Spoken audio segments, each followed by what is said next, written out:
Buenos días, doctor. Buenos días, compañeros y amigos. Vamos a realizar la exposición de nuestro artículo científico llamado Ansilostomiasis y sus complicaciones. Mi grupo está conformado por Kerly Cuadrado, Leslie Kushkin, María Belén Insuasti y mi persona, Jonathan Estrada.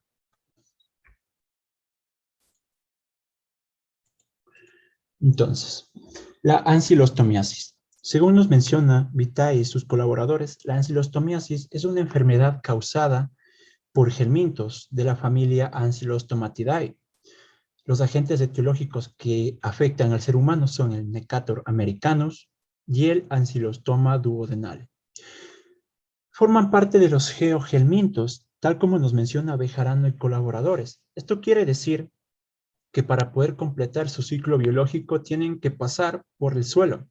Y además, este es el punto en donde pueden llegar a su fase infectante para el hombre, que son las larvas filariformes. Entonces, se presenta del siguiente modo. Las larvas filariformes se introducen por la piel.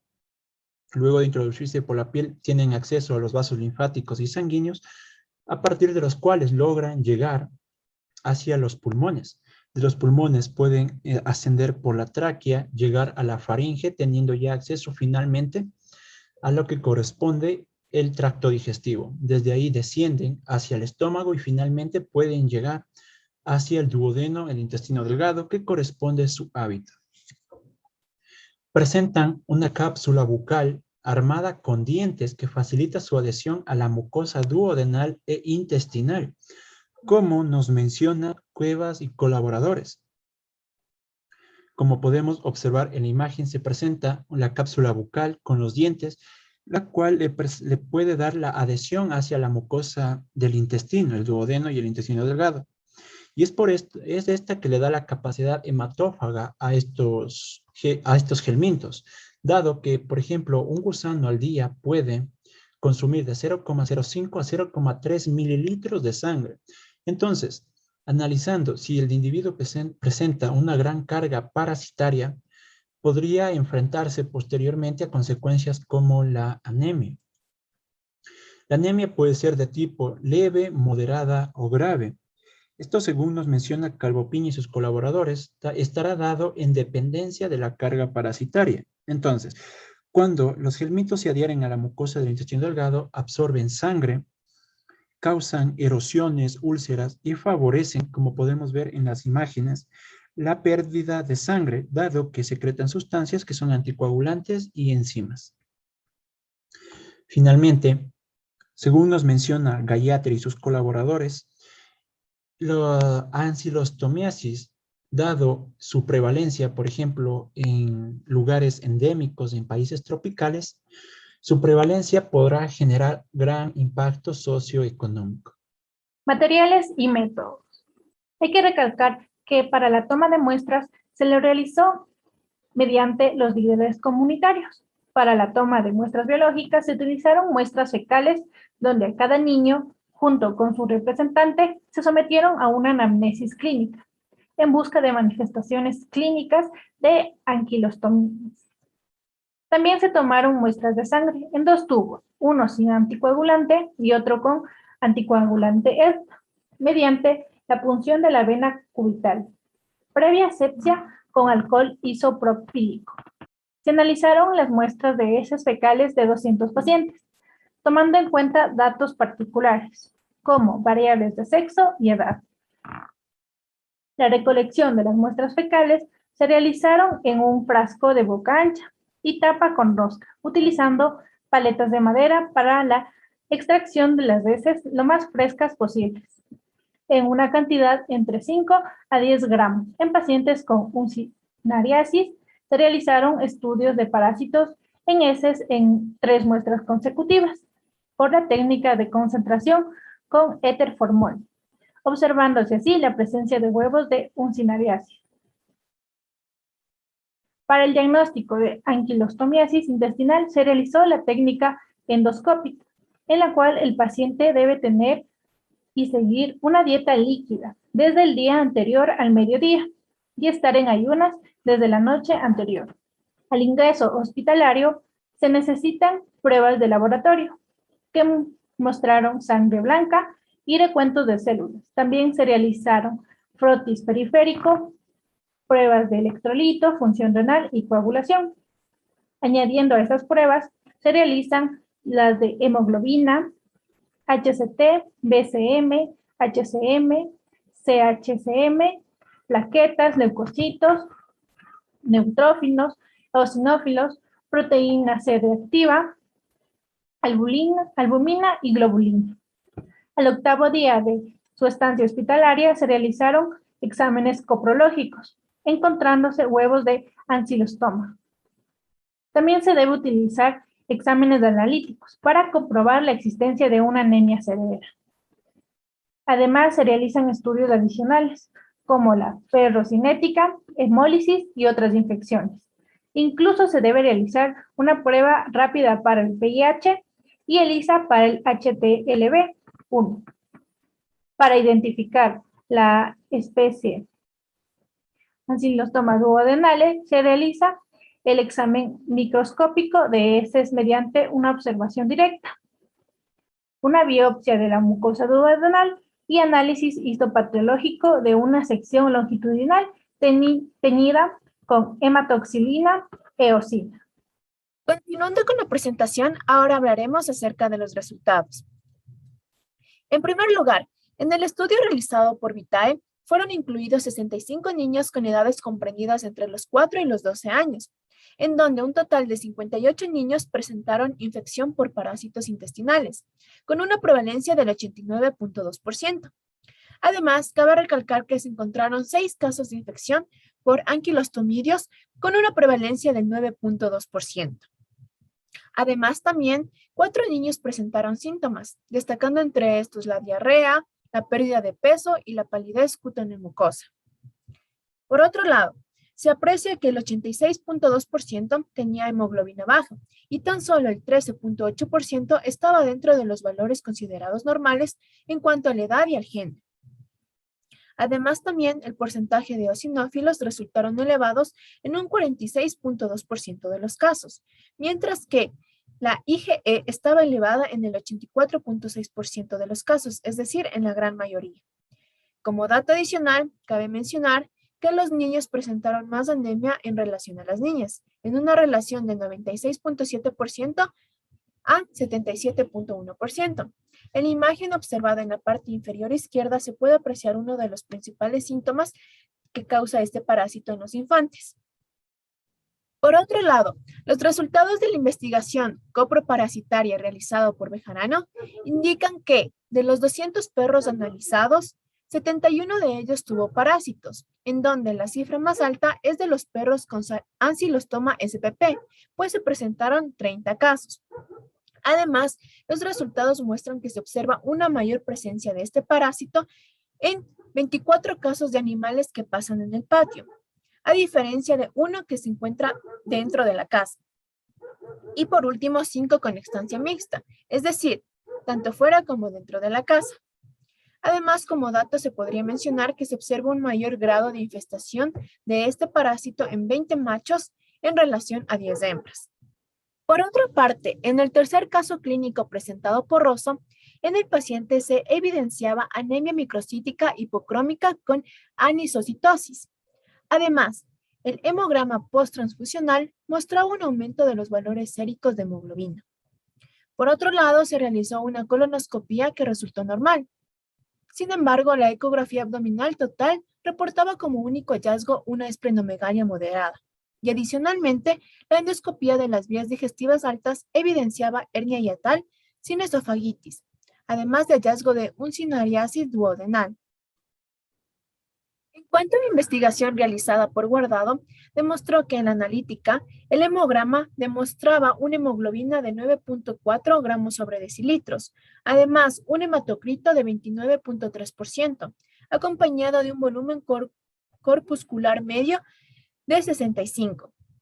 Por otro lado, los leucocitos de 10.900 por milímetro cúbico. Las plaquetas presentaron 431.000 por milímetro cúbico. Además, también las serologías de VIH, hepatitis B y hepatitis C fueron negativas en este caso. Cabe mencionar que las pruebas de función hepática y de radiología de tórax no mostraron algún tipo de alteración. Por otro lado, también se realizaron estudios de parásitos en 3 muestras consecutivas por la técnica de concentración con eterformol, observándose así la presencia de huevos de uncinarias. Por lo tanto, la serología para Strongyloides stercoralis fue positiva mediante la técnica de ELISA, en dicho caso. Por otra parte, gracias a investigaciones por parte de Cuevas, se estudió a un paciente de 46 años procedente de Brasil, el cual se encontraba aquejado de malestar general y febrícula. Tras hacerle una gastroscopía y colonoscopía sin resultados concluyentes, se le administró la cápsula endoscópica, en donde se observó una ocupación completa a nivel del duodeno y de ayuno, de la presencia de anquilostomas, como se lo puede observar en esta imagen que corresponde al paciente tratado. Además, también se presentan multitud de lesiones petequiales con evidencia de sangrado, produciendo así cuadros de anemia ferropénica y desnutrición proteica. Además, en el caso clínico presentado por Artiaga, se analizó al paciente mediante un examen coprológico, encontrándose así huevos de Ancylostoma necator SPP, asociado a quistes de entamoeba histolítica. Además, la colonoscopía realizada el mismo día informó colitis erosiva, severa e infestación parasitaria del colon, provocando así una anemia severa. En cuanto a los exámenes de laboratorio realizados según el día de hospitalización, se obtuvieron los siguientes resultados. Específicamente, en el último día de hospitalización, que es el día 10, la hemoglobina se encontraba en 6.1 miligramos sobre decilitros. Además, el HCT se encontraba en un porcentaje de 19.5. BCM 86, HCM 26.9, CHCM 31.5. Por otro lado, las plaquetas se encontraban entre 348.000 por milímetros cúbicos. Los leucocitos, además, en 10.800 milímetros cúbicos. Los neutrófilos se presentaron en un porcentaje de 71%, los eosinófilos en 2%. Además, las pruebas rápidas para VIH y también para gota gruesa resultaron negativas. En cuanto a la infección por anquilostomas en lactantes estudiadas por Umbrello, las pruebas de laboratorio del infante mostraron un encuentro de glóbulos blancos de 19.060 microlitros, con 27.1% de eosinófilos. Además, también un recuento de plaquetas de 56.000 por microlitro. La hemoglobina además se encontraba en 9.1 gramos sobre decilitros. Además, el frotis periférico mostró glóbulos rojos hipocrómicos, además de microcíticos. Por otro lado, las pruebas de electrolitos, función renal y coagulación se encontraban dentro del rango normal, al igual que las proteínas séricas, la albúmina, la bilirrubina y las enzimas hepáticas. Además, también cabe mencionar que la proteína C reactiva fue negativa y macroscópicamente las heces parecían normales, sin apariencia de sangre ni melena. Entonces, los resultados fueron negativos. Sin embargo, en el examen microscópico de las heces se detectó la presencia de huevos de anquilostomas, por lo cual confirmaron la especie como Ancylostoma duodenal. Por otro lado, en la endoscopía digestiva superior presentada por Pizza y Mosquera, hubo evidencia de cambios inflamatorios y erosiones en el duodeno. Además, también se identificó parásito móvil a este nivel. Asimismo, en este caso presentado, la etiología de la anemia inicialmente se atribuyó un potencial de origen multifactorial, ya que su diagnóstico inicial en sí fue la malaria. Sin embargo, no se documentaron marcadores de hemólisis ni se presentó una mejoría en la hemoglobina a pesar de los resultados negativos. Sin embargo, posteriormente, el diagnóstico confirmatorio se demuestra por la presencia de huevos de ursinarias en las heces. En esta imagen se lo puede observar al parásito en dicho paciente. En cuanto al noveno caso clínico presentado por Gayetri, mediante el estudio sobre infección masiva por Ancyllostomas duodenale, se presentó que los exámenes de laboratorio del paciente revelaron una hemoglobina de 6.6 gramos sobre decilitros, además un hematocrito del 20% con 12% de eosinófilos. Cabe mencionar que la endoscopía superior mostró múltiples parásitos pequeños que se encontraban adheridos a la mucosa duodenal. Así también las biopsias del área mostraron una duodenitis moderada. Por otro lado, la colonoscopía mostró los parásitos que en la mayoría del intestino grueso se encontraban con áreas de erosión y sangrado lento de la mucosa.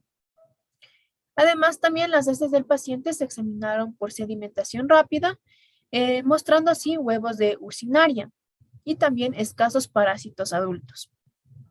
Finalmente, la prueba de PCR de ancilostoma duodenal fue positiva. En esta imagen que podemos observar en esta parte inferior, se evidencia el caso presentado por el paciente. Finalmente, en el caso clínico registrado por Calvo Piña, las pruebas de laboratorio informaron una hemoglobina de 4 miligramos sobre decilitros, además de un hematocrito de 12.8%, un BCM de 81 acompañado de 9.420 leucocitos por milímetros cúbicos. Todas las pruebas bioquímicas estaban dentro de los límites normales. Sin embargo, se realizó una biopsia de la mucosa duodenal y un análisis histopatológico, en donde se mostró un nematodo adulto de 11.5 milímetros de longitud, con 2 pares de dientes en su abertura bucal, los cuales son característicos de la especie Ancylostoma duodenal. Como se lo puede observar en esta imagen, se tiene la presencia de dicho parásito, por lo que se diagnosticó anemia crónica grave causada por la infección por anquilostomas. Continuando con la explicación, les voy a hablar acerca de la discusión. Se menciona que en Venezuela hay pocos estudios sobre anquilostomosis en comunidades indígenas. La prevalencia global de la anquilostomosis fue muy baja, de un 9,2%. En estudios se han encontrado mayor prevalencia de anquilostomosis entre adultos jóvenes e incluso en adultos mayores. Desde el punto de vista clínico y dependiendo de la carga parasitaria, puede haber un amplio espectro de manifestaciones clínicas, desde los casos asintomáticos hasta algunos con anemias severas. Otro factor es el elevado porcentaje del poliparasitismo entre los parasitados. La anemia posiblemente puede ser multifactorial, destacando las deficiencias proteico-calóricas y deficiente de consumo de hierro. En las personas parasitadas por helmintos y giardosis, puede ocurrir un aumento de la eosinófilos en sangre y una elevación de los anticuerpos de tipo IgE, como un reflejo de estas infecciones. El tratamiento para combatir la anemia es con suplementos a base de hierro en la dieta, también para llevar un aumento de los niveles de hemoglobina y mejorar la calidad de vida de estos niños.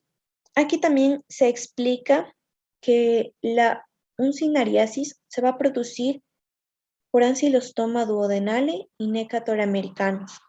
Hay distintos factores de riesgo como son la higiene personal, el consumo de aguas contaminadas, también la vivienda en un área rural, permanecer descalzo, personas también que se dediquen a la agricultura, desnutrición y también su tipo de sangre cuando está esa. El contagio se puede producir de 2 formas. Por la penetración de las larvas a través de la piel, desde donde van a migrar por el aparato circulatorio a los pulmones y ascienden por el tracto respiratorio hasta llegar a la vía digestiva, y también se puede transmitir por vía oral. Aquí también se puede aclarar que la uncinariasis va a ser un problema de salud pública a nivel mundial. En ocasiones, el periodo de tiempo que va a transcurrir entre la penetración de la piel por las larvas filariformes y la aparición de huevos en las heces va a ser de 5 a 6 semanas. Las uncinarias van a habitar en el intestino delgado, van a emitir huevos que se van a eliminar por las heces al medio externo, y en ciertas ocasiones van a ser adecuadas y van a madurar en el suelo y van a producir larvas. Cuando hay más de 500 parásitos en la persona, esta se considera que la infección va a ser grave. Y en la fase aguda puede producir prurito en el punto de entrada. Al emigrar a los pulmones, simula un síndrome de Loeffler o neumonitis.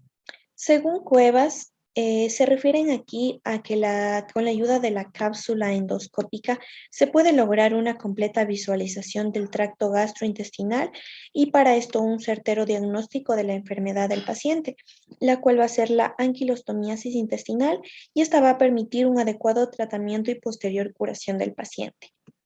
Como ya se mencionó, esta infección es frecuente en áreas tropicales o subtropicales. Aquí nuestro paciente presentó hipoalbuminemia severa asociada a edema de miembros inferiores. La principal manifestación de la anemia por deficiencia de hierro, pérdida de sangre, va a ser también gradual. Se puede mencionar también que este tipo de parásitos puede ser predominante en la población adulta. Se puede explicar que esta es una de las principales causas de morbilidad infantil en los trópicos y subtrópicos. A pesar de que la mayoría de los pacientes suelen ser asintomáticos, los niños están más expuestos a secuelas negativas como son la malnutrición, retraso del crecimiento y deterioro del desarrollo cognitivo. La transmisión vertical de las larvas puede producirse también a través de la lactancia materna y la transplacentaria. Para Pizza y Mosquera, la anemia por deficiencia de hierro es un problema de salud pública mundial. Los síntomas son variados e inespecíficos, como son la fatiga, disnea, y relacionado a este vamos a encontrar a la cefalia, pica, ejercicio y alteración en la concentración, aridez cutáneo-mucosa, taquicardia, ostortatismo, y en casos de anemia grave vamos a encontrar glositis, estomatitis angular y colionitia.